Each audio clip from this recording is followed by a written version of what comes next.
Right, this is suggested practical 2.3, parallel component on an inclined plane. So here's my inclined plane. It's just a sheet of laminated chipboard from Bunnings. It's 1.2 metres long, about 0.3 wide.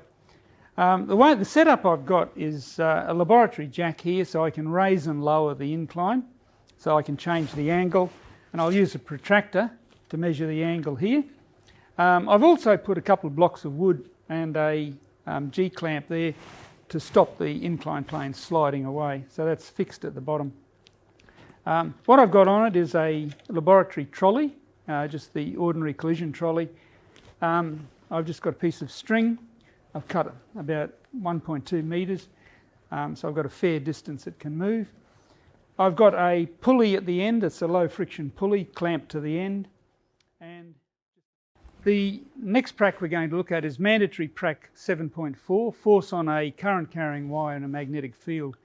Basically all we do for this prac is to have a piece of wire in a magnetic field and increase the current through the wire and notice the change in the forces on the wire. And I'll show you the setup in a minute.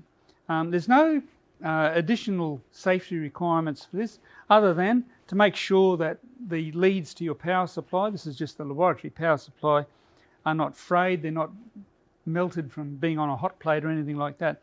So we've got the setup. Now basically let me just show you the setup. Now this is not equipment you buy made up. You can buy the little bits and pieces.